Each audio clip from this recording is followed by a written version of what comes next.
આજે કુતિયાણામાં મતદાનની પ્રક્રિયા છે, આપણે મત ક્યારે આપ્યો ને કેવું મતદાનનો ઉત્સાહ છે?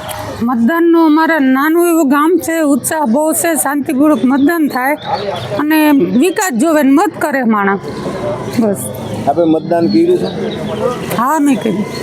બેન, આપનો પક્ષ આપની પાર્ટી આવી જાય તો કુતિયાણા માટે શું હશે?